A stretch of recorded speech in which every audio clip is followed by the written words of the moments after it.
Welcome to the Generative Age, a podcast that explores the rapidly evolving world of generative AI and its impact on education. Guided by EdTech Director, author, and NYSCATE board member Lana Winnick. We are joined by experts and practitioners in the field who are shaping this course of artificial intelligence in the classroom. Whether you're an educator, administrator, technology leader, or simply interested in the future of education, join us on this journey through the Generative Age, powered by NYSCATE. In this episode, we'll hear from Microsoft Education's Chief Innovation Officer. But first, I need to tell you about a big development from Google. Ironic, I know. They've released Google Gemini, and there's multiple versions of Gemini: Nano, Pro, and Ultra.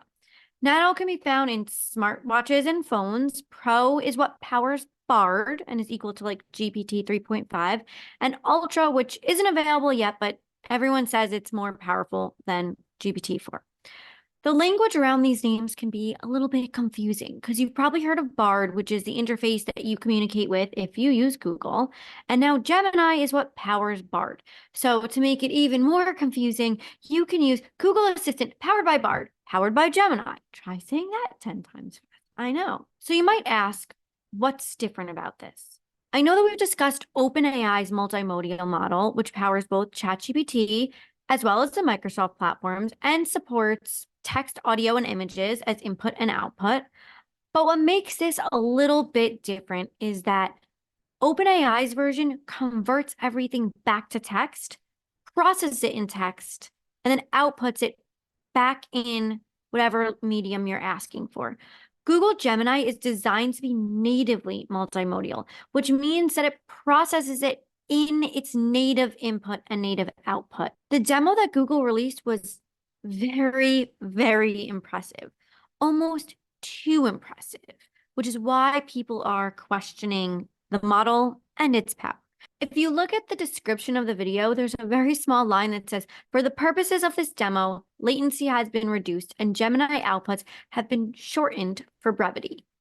This makes it very deceiving because they left out the multiple prompts on how they got to the output. So there was many prompts to get to where they got to, and they made it look like it just happened in the first time. I've included links to both the demo and articles in case you want to go a bit further about that. Although it might not be what we're hoping for, it definitely shows a promising step forward with artificial intelligence. And now let's get to the main event. I'm so excited to share with you my interview with Microsoft Education's Chief Innovation Officer, Michael Jabbour, live at the annual NYSCATE conference. We're recording live at NYSCATE with our first keynote. You did a wonderful job last night. We're so thankful to have you here. Is there anything you want to say before we dive into your background? Well, firstly, thank you. I appreciate it, and I appreciate the opportunity.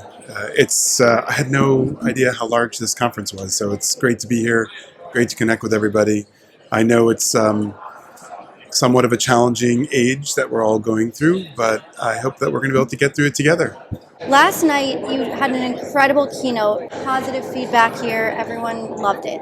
But what I found was really interesting was your background. Talk me through this. So you said you worked in medicine, you have an MBA, and then you were in education. Like, how did that happen?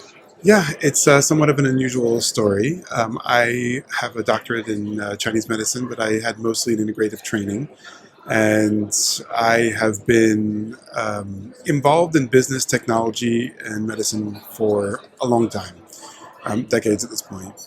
About 15 years ago, I took on a role with the New York City Department of Health, looking at tobacco control, chronic disease, emergency management, and various other very interesting divisions at health. Ended up taking on a role in parallel to clinical practice as a Chief Information Officer for the New York City Department of Homeless Services. In parallel, Chief Technology Officer for the Social Services Department. And then just when I was about to leave the city, the CTO for the New York City public school system. Yeah, so that I thought was interesting. How did you get into that role?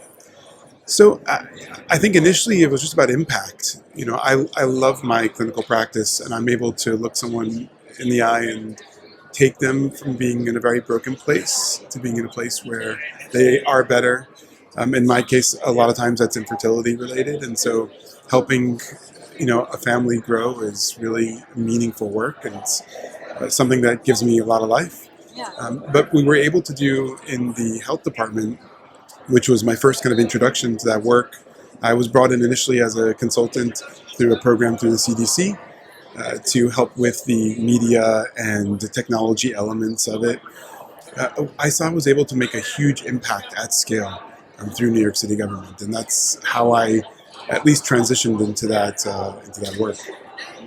So how do you go from the New York City Department of Education to Microsoft Education's Chief Innovation Officer? It's a great question. I wish I knew the answer to that. I joined right before the pandemic at the DOE, and we deployed over 1 million devices to students and had an unbelievable time consolidating their technology, getting our teachers up to speed. So navigating the pandemic was, I think, one of the biggest challenges I had in city government. But we were also able to build some of the largest things of their kind in the world. Whether it's the largest Microsoft Intune instance in the world, largest Google Classroom in the world. And so those scalable, very impactful, I guess, technology ideas, really something that belongs in one of our cloud providers. And when I was looking at the work that Microsoft was doing and the type of scale they were trying to provide to be able to impact billions of children worldwide, conversations were had, and before I knew it, I was there. Yeah. I mean, as a fellow Microsoft district, I really strongly believe that Microsoft Suite is transforming education. The possibilities are incredible, like all your accelerators, and I'm not going to say anything about any other providers, but I'm a real big fan of Microsoft. Thank you, Alana. And yes, there's a lot going on, a lot of super interesting products that not only are there, but are coming out. And you're going to see generative AI start to play a role in our learning accelerators and other tools that we are offering. Getting things right for education takes more time than you want it to. Yeah. But we are going to take the time that's required to do it right. Of course. And that's really important, to do it the right way, not just to do it. All right. So before we start to go into MJ's opinions and beliefs, let's talk a bit about Microsoft. So I know that Microsoft invested a lot of money into OpenAI. So can you talk to us a bit about the relationship between Microsoft and OpenAI? Sure. So Microsoft's mission is to help every person and organization on the planet achieve more. And OpenAI's mission is to ensure that artificial general intelligence benefits humanity. And as we had described last night, 3 major forms of AI are going to be narrow, general, and superintelligence. And right now we're really focused on making sure that artificial general intelligence is where it needs to be. And what that means for your listeners is that it's going to be an AI that can perform at the level and with the knowledge of a human. And we've supported OpenAI significantly, and we have a great relationship with them. And my hope is that we continue to evolve these products while we continue to evolve our own co-pilots and forms of AI at Microsoft. Okay, so can you tell us a bit about what's coming with AI in education at Microsoft? So when we're looking at it from a broadly ecosystem, whether it's a large K-12 district or a higher education organization, we want to make sure that we're providing safe forms of AI, whether it's through Microsoft Copilot or other tools. As you know and mentioned, the learning accelerators are really focused on mostly K-12 and the lower grades, but something I mentioned last night that I'll repeat now is important. A student doesn't know when they're going to be blocked. Yeah. Right. So when they don't understand prepositions, they will hide that. If they don't understand quadratics, they can hide that. And teachers don't have infinite patience to sit with them. And I think this is an opportunity for every student to get education in a truly meaningful way, in their language, in their culture, at their level, regardless of what grade they're in. And so you're going to see changes in our product suite to match that. So I'm already seeing some evolution in our learning accelerators to expand what they're offering and how they're offering it. The ability to generate content for teachers and do that safely is something that we're absolutely looking into now. And then the earliest age that we can make Bing and GPTs available, as well as provide them coaches not just search coach, Yes. but prompt coaching. Yeah. So you'll probably see some things like that come from us. We are a big fan of Search Coach in my district. Excellent. Like, it is really incredible. We use it down all the way down in the lower grades. It's really great to teach media literacy. So you just talked about safety and security. So I think that's a really big one. So I'm going to jump a few ahead because this is very important. We are a Microsoft district, and I think that for those of you that are listening, even if you are a Google district but you have a Microsoft domain, you can enable Bing Chat Enterprise in your domain. And we're in New York right now, but we do have listeners from all over. In New York State, we have Ed Law 2D, data privacy and security laws. It's only Ed Law 2D compliant for staff members right now. So I do have enabled, I encourage them to use it because of all of these great features here. I linked it for you in the slide deck, but it says searches are not linked to individual user accounts, prompts and responses are not saved, chat data is not used to train the model, and no one at Microsoft can view your data. So I really love that. I'm encouraging all my teachers to use it. There's built-in image generation. It's wonderful, lovely. It's much safer and more secure than anything else that I could tell them to use. When can we expect this to be available for our students? It's a great question. I can't give you an exact timeline, but we're going to start with higher ed students first, and that will probably be the beginning of next year. And then you're going to see us kind of move down to the earliest possible age in the high school arena, probably where that's. And is it because you're putting like parameters around? Are you doing something special for students? Yes, we evaluate guardrails. The guardrails can be and should be different. And we're looking at not just those guardrails, but how is it going to be used? And how do we want the tool to work with the student to learn? What do you think? So, I think I had heard recently, and I don't remember where, but it was an excellent explanation that when we're building these tools, we want the cognitive load to be on the student. And AI can sometimes naturally take the cognitive load away. Right. And you spoke about this in your conversation around process over product, which I thought was excellent. Thank you. And as we're like looking at building the students of the next generation, we want to make sure that these tools are helping them to build their skills and build out their tool chest and be able to really grow how they're able to think about problems and solve problems. And so ensuring that our tooling is doing that is certainly a top priority. Making sure that it's done safely and complying with all appropriate regulations is also critical. Microsoft has a framework or standard called responsible AI, which was a journey that Satya started in 2016. We can talk about that. Yeah, I had that on my list. So do you want to just touch on that a little bit? So responsible AI was a journey started in 2016 with Satya. He wrote an article about this in Slate and has since taken on a life of its own with many companies building out their own responsible AI framework. And what it basically means is responsible in building and responsible in using. And so when we look at things like fit for purpose or where and how around human oversight, security, privacy, inclusivity, ensuring that we're minimizing stereotyping and bias, those all live in our responsible AI framework. We have multiple teams at Microsoft that focused exclusively on that. Not just the evolution of the framework, but how it's rolled out, how it's implemented, how it manifests in tooling. It's very good to hear that you guys are putting like an emphasis on these incredibly important things, because I know there's so many tools out there. And when they all came out, I told everyone, like, let's just wait a minute, because this is going to be baked into every single thing we do, and it'll probably be done in a more purposeful way that was much more well thought out.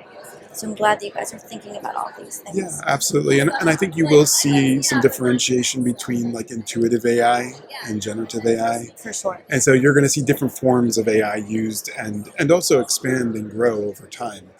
But you're going to see some forms of generative AI that will be as common as autocomplete and spell check. Great, that's awesome. And I listened to an interview with Sam Altman, and he was saying that like right now in Gmail, I don't know about it in your world yet, but they have the lab where it's built into your email. It will help you write your emails right in Gmail. I don't think it's in Outlook yet. Is that? So with Copilot, it is. The Windows 11 Copilot? So Windows 11 does come with a Copilot, that's correct. But it will be, Microsoft Copilot is a dedicated set of tooling, very similar to Google Duet in terms of the way that it's presented inside of the tools. but the ability to help you draft emails. So what so let me rewind. Yeah. So Sam Altman said that right now it can be built right into your email and it can help you write your email. But one day, not too far away, you'll just be able to wake up and open your inbox, and every single email will already have a draft that sounds sort of like you. And all you have to do is read the thing, tweak it, and press send. And he was saying it's not too far away. It's not too far away. And at Ignite, just this past week in Redmond, we actually announced the Something Like You inside of Outlook, where Copilot will start to learn your approach and be able to formulate emails, not necessarily like a generic AI, but actually the way that you would write something. At this Ignite thing, what else did I miss? Because I clearly didn't watch it. Oh, there was a lot. Okay, because I have been prepping for this, and I Yeah. have not really been following the updates. So what did I miss? Like the highlights. Highlights. Well, we're now making chips. That's At amazing. Microsoft. But that's great because there's a shortage. Yeah, so there are many things that came out. And I, in all honesty, I'm still processing myself. I would strongly recommend you watch the 2 keynotes Okay. if they're online and available from Okay. Ignite from day 1 and day 2. Okay. But many announces around chips and the types of cabling and just what our data center build looks like is gonna be significantly improved and changed. Our ability to use and train AI models on purpose-built equipment is really where that's going. Secondly, you're going to see major changes in security. The amount of attacks are substantially increasing.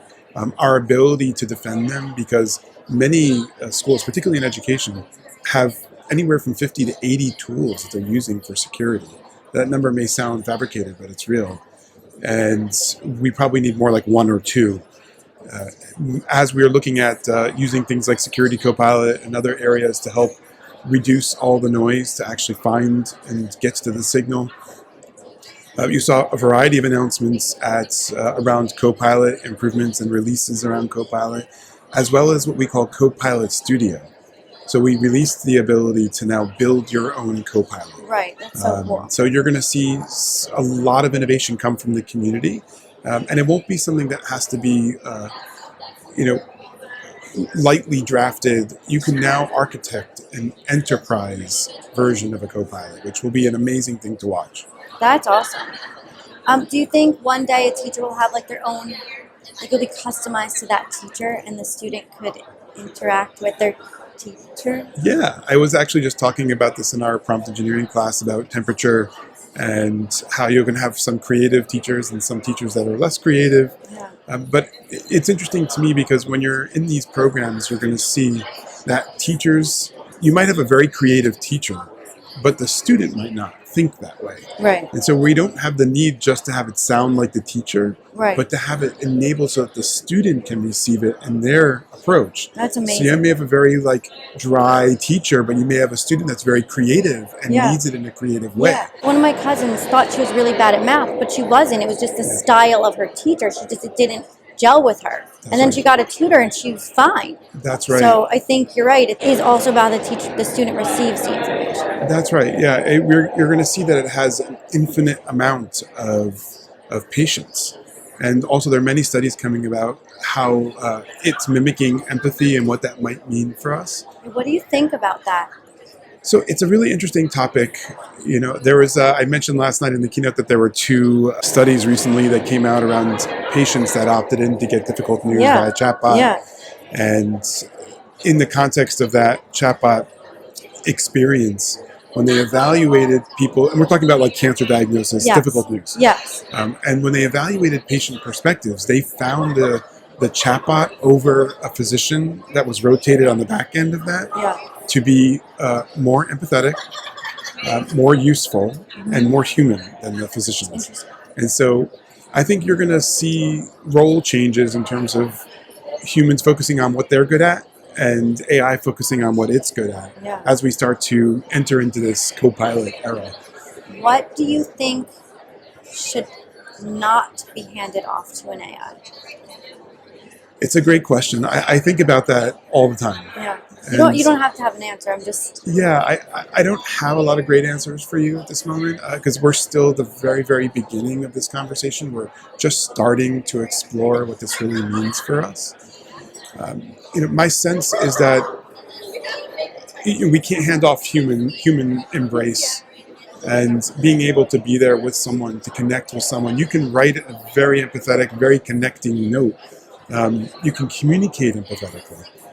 But human interactions are still going to require, not just your standard human approach, but I hope that we get in touch more with our abilities there and empathy. It's like human intelligence, you think is incredibly important. Yeah, absolutely. Like emotional intelligence, human intelligence. I think we're gonna become better at that as a result of this because we're not using all of our cognitive space to be focused on things that a computer could be able to do very easily. Yeah.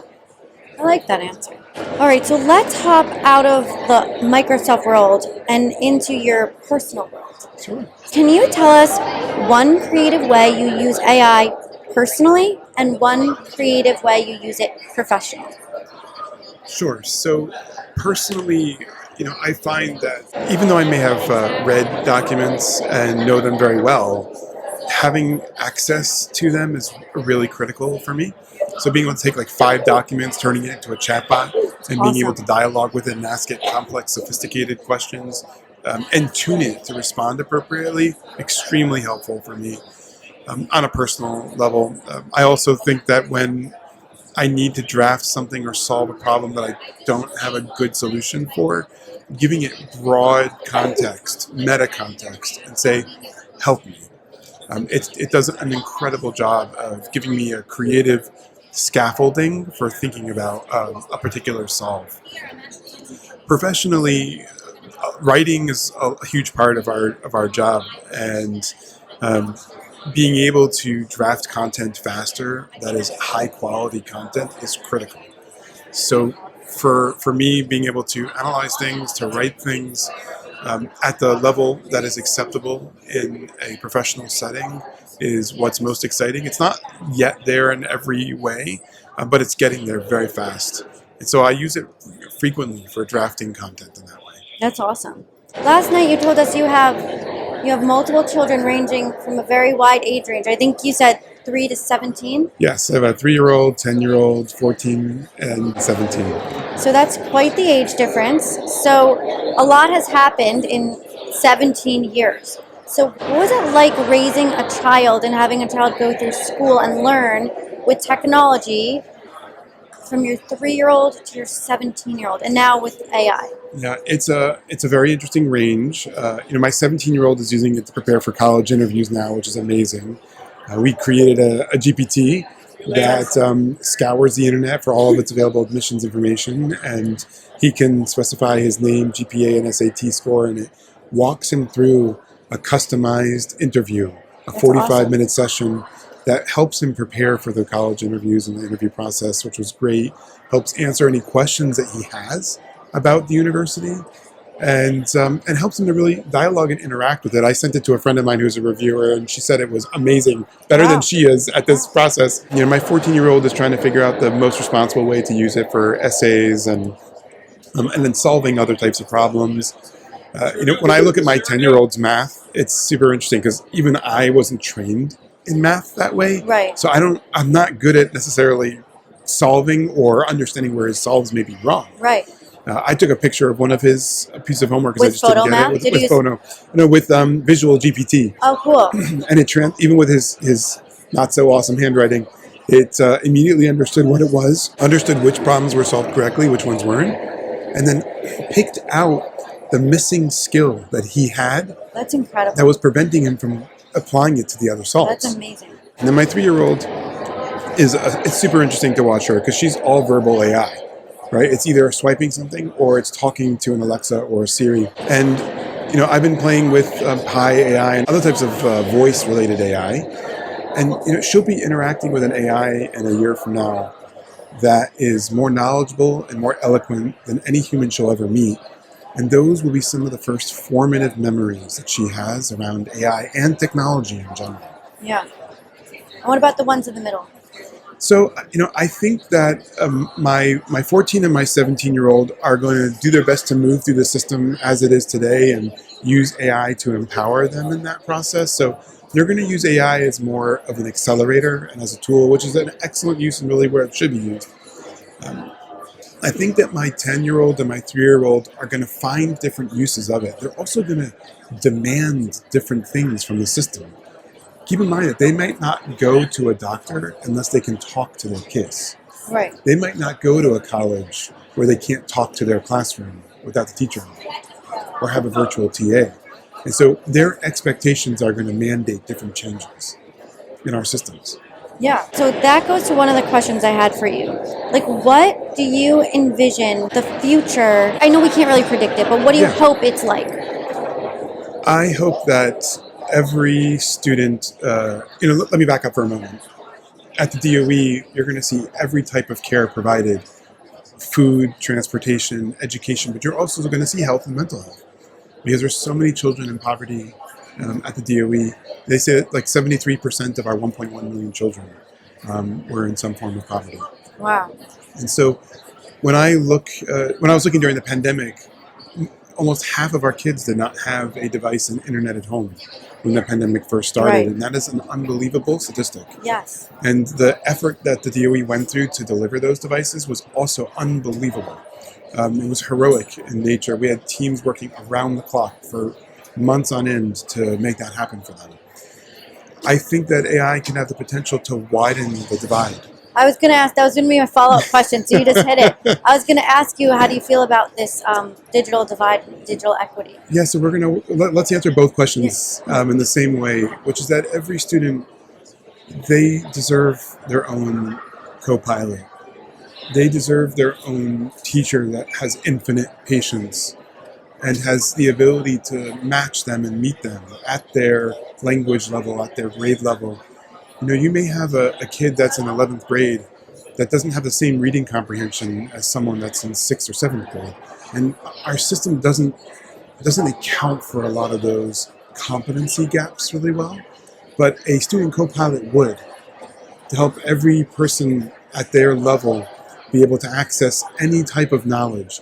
And vice versa, you have folks that are in 5th and 6th grade that can learn content and can excel beyond those that are at high school level. Right. So how do we do that? How do we do that without losing our humanity, without losing those social relationships and those connections? It's a very complex topic. Yeah, we could talk about that for like an hour. At least. Yeah. And I think that's where we're going to see a lot of our educational tools and capabilities and training go. I think that's what real equity and accessibility is going to look like. It's going to ensure that every person has what they need to be successful. Okay, speaking of equity, some schools are still blocking it. Sure. So what advice would you give to an administrator that's still blocking this today? When I left the DOE, we had immediately banned the use on school networks for GPT. I think it was one of the largest bannings of its kind. Probably. Yeah, it was all over the news. All over. It was everywhere. But they've since reversed course on that, which is amazing, and I'm super proud of them for doing that. But they took the time to evaluate what appropriate practices meant. They took the time to help ensure teachers understood what this tool is and what it could potentially be. And so, for administrators, I would say learn, get skilled up, understand what this is. It has the potential to do amazing things. It also has the potential to be dangerous, but you should learn what those dangers are. So not hiding from the topic is an important thing to do. My sense here is that there are many areas operationally within the school system, whether it's turning manuals into chatbots that could significantly relieve burden from staff and relieve burden from teachers to be able to provide education directly to students. And so if teachers can provide reliable lesson plans and rubric and content development and get their presentations done faster, they will be able to spend that time with students. Yes, and in the U.S. Department of Education report that they came out with, it said 49% of teachers' time was spent directly in front of students. Yeah. That means 51% was not with their students. Yeah. And they said with the technology that's out right this minute, it could save them 8 hours a week. Yeah. it's an incredible thing to think about. Yeah. And by the way, you're going to see similar statistics in medicine of physicians that can't spend the time with their patients because they're stuck in administrative areas that can easily be done by AI. Right. Now, I caution that with saying not everything should be done with AI. Right. And part of that journey is at least taking an initial stand on what we aren't going to do with AI to open the door for what we can do. What can we do? A lot. Learning accelerators are built as a safe tool, already ready to go. Yeah. But they can do lesson plans. They can create these amazing educational examples. You know, I was mentioning about how one higher ed I was at asked me to teach angular momentum with a toilet. And the GPT gave this amazing example of a skier going around the bowl over and over again as it's moving towards the drain, gaining momentum and force. And, you know, there are these amazing explanations and teaching moments that can be delivered through AI. What I'm telling administrators and schools is you don't need to go after these major, large use cases. Find use cases that are small, that are low risk, that are low effort, but have high impact. Can you give us a couple of examples? Well, lesson planning is a great example because it's something that the humans have to confirm. It's something that can be generated very easily. On the administrative side, even doing something like drafting a job description is instantaneous. And so you're going to see some of those content generation exercises get really fast. And with Copilot, we're going to see other areas, I think, whether it's generating presentations or analyzing data in Excel, or simply just helping save time when it relates to email and other types of administrative burdens. And you will see more advanced use cases over time evolve. Grading is still being determined as to how appropriate is it, when can it be used, what are safe uses of it. So we're still looking at some of those use cases. Yeah, I agree with that. Because when I was at ISTE, this one vendor said, "Oh, we can grade all your papers for you." And then I thought about that. That goes back to the question I asked you. When should you pass something to AI and when should you not? I'm still questioning things every day, all the time. I don't know. But yeah, that's, I think, the difference between a co-pilot and an autopilot. Yeah. We're not building an autopilot here. We are building co-pilots. And I think that speaks to the heart of this. The other thing to know that's important for administrators to take in consideration is that while grading is not yet there will be many use cases where it will get there. Right.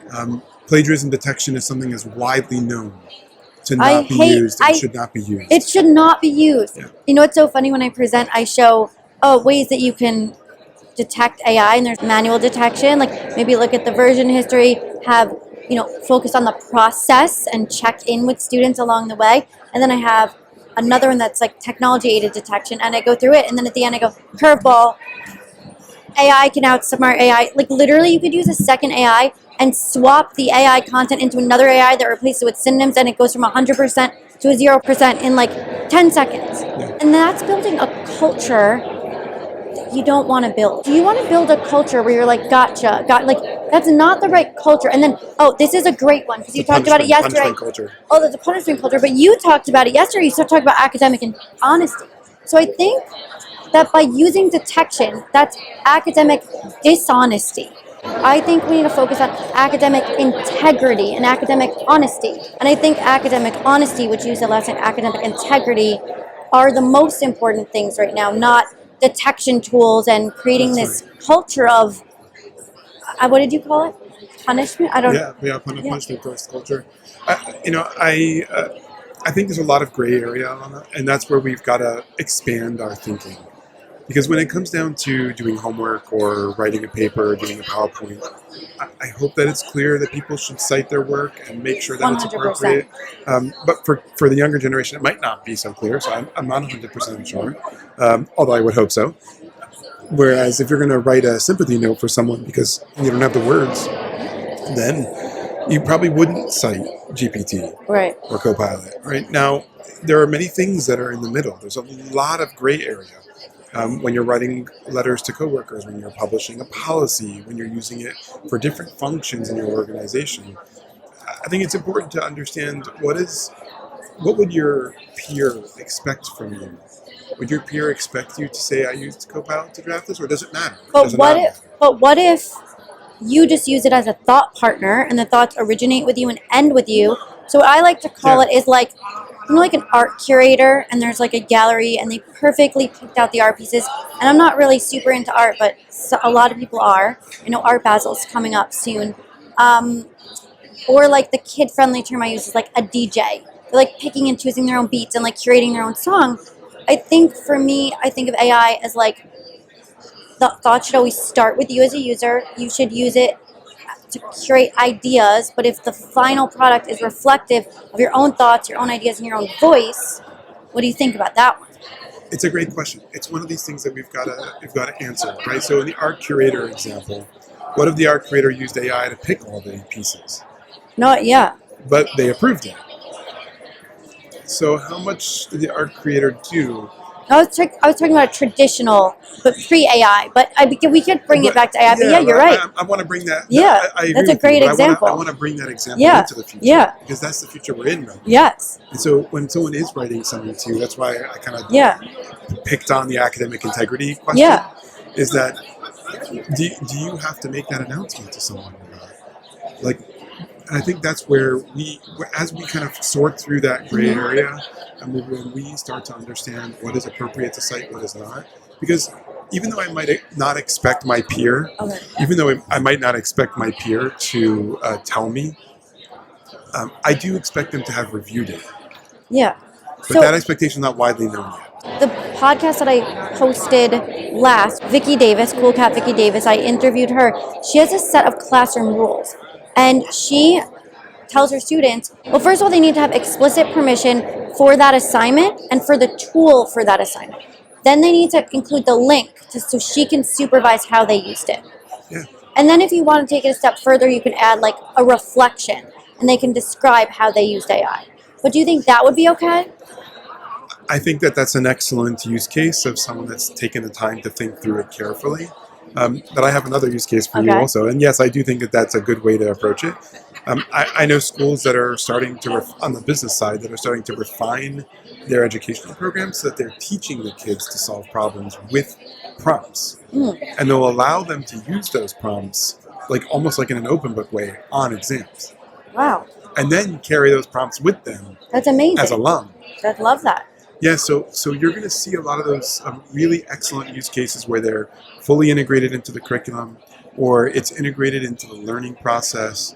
And I love process over product. Yeah. Process over product. So I love seeing those types of examples, and I do think that they are legitimate, particularly now, where there is not yet a standard affirmed. We could wrap it up soon, but I just want to know what skills are important that we teach students and teachers, like now more than ever.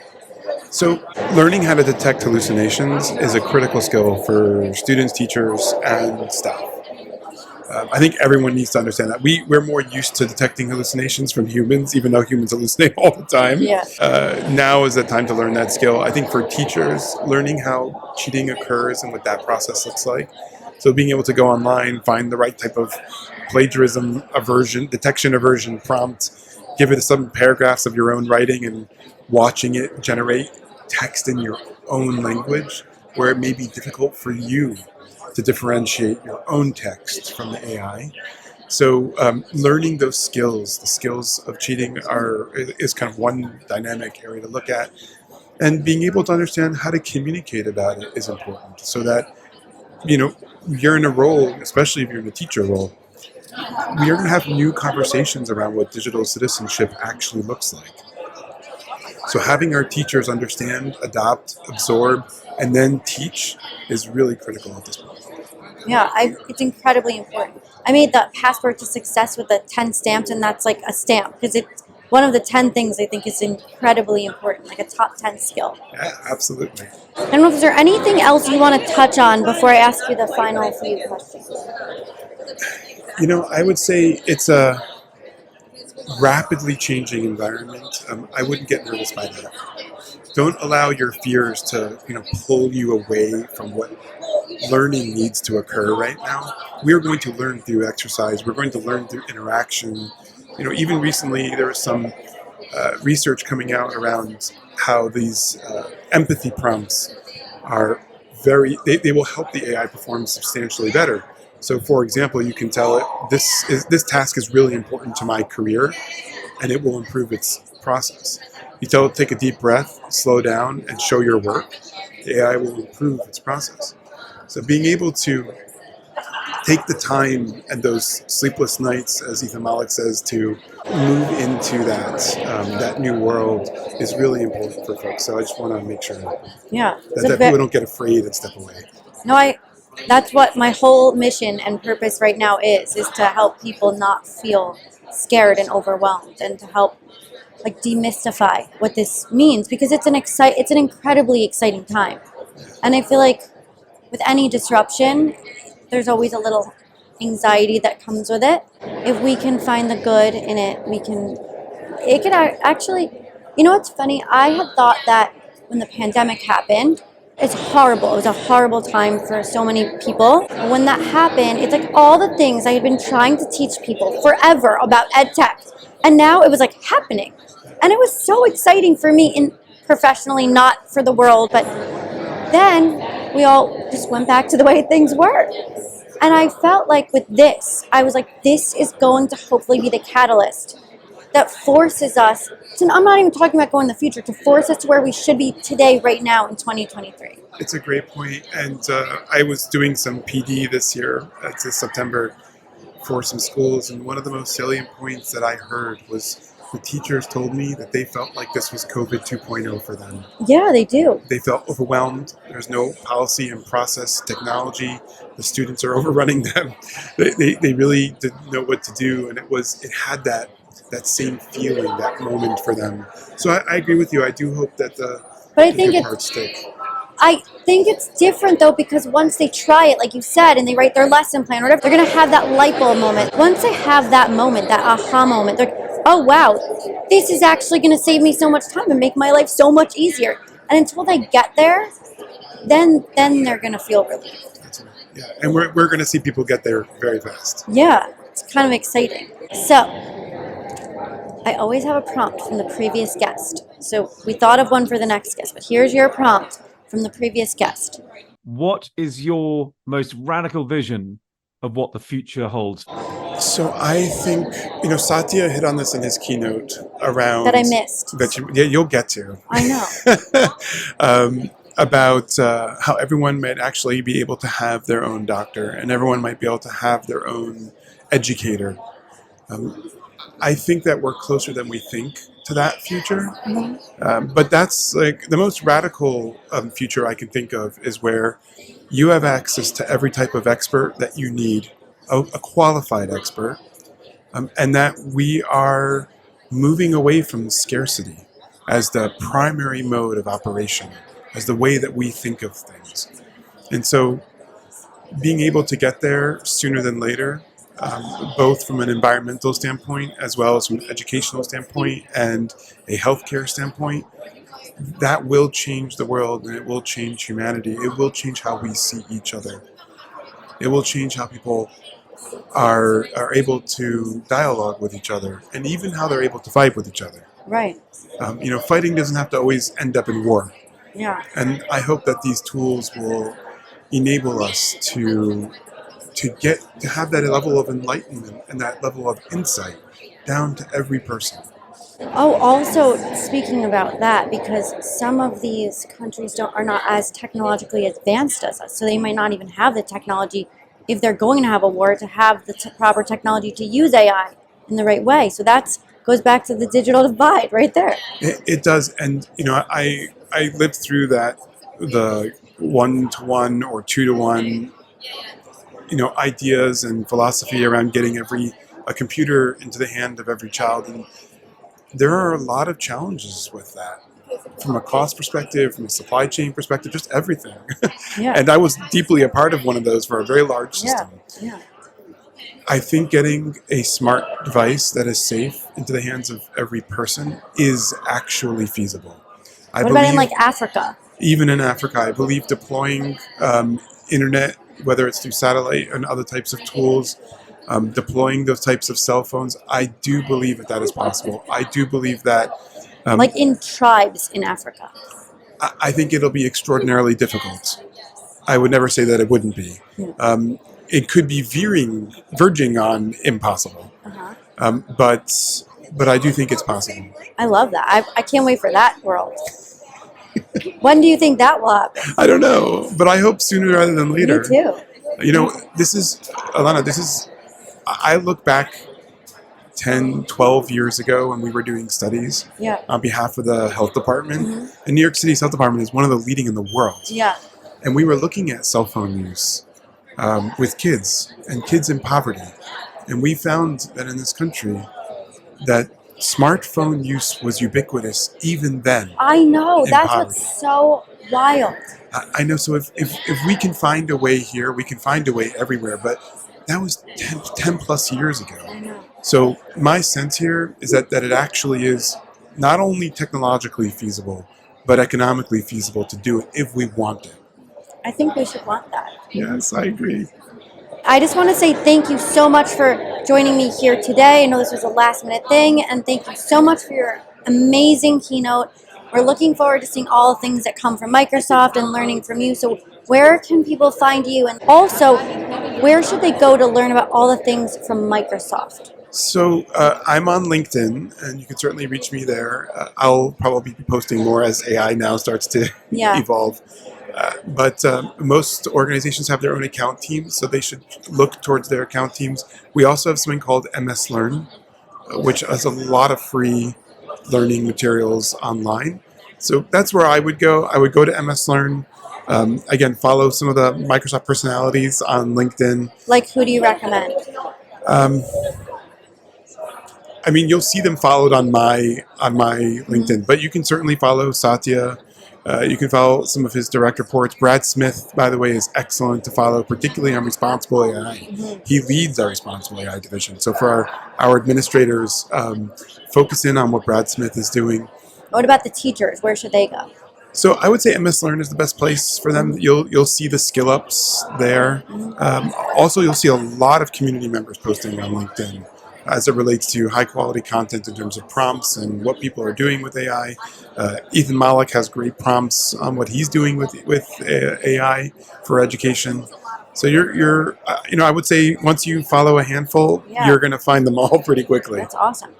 Thank you so much. Any last comments before we end? No, congrats on your book and also your excellent presentation. Thank you for doing the podcast today. Thank you for joining us. And also for advocating. I think it's easy. I've been in many rooms where I think folks will say, don't worry, AI will never come for your job, or, the humans are going to be here forever. And you'll see rooms of people clap. And because they have a feeling like they need that to be the case. And, I would just say, for anyone, don't be afraid. Dive in. That's what will help make this more responsible. It will help us extract the right use cases. So I'm looking forward to seeing what the community creates with this. Me too. Thank you for today, Ivana. You're welcome. Our next episode features the E-Twins live at NYSCATE, and our future episodes include Matt Miller, Ken Shelton, Monica Burns, Holly Clark, and more. Wishing everyone a happy holidays and a wonderful new year. Thanks for tuning into this episode of The Generative Age, powered by NYSCATE. For a deeper dive, check out my new book titled, How'd You Guess? The Generative Age, now available on Amazon. Our journey may pause here, but the conversation doesn't need to end. Stay connected and informed by following me on social media at Alana Winnick and subscribing to my newsletter, all conveniently accessible on my website, alanawinnick.com. Don't just listen, be a part of it. With your free NYSCATE membership, you can join these live discussions, enroll in our free Generative Age NYSCATE community, where you can share resources, ask questions, and collaborate with like-minded colleagues. If you enjoyed this podcast, consider leaving a review and telling a colleague or a friend. We've got so much more in store, so be sure to join us next time for another exciting conversation. Until then, keep learning and keep growing in the generative age.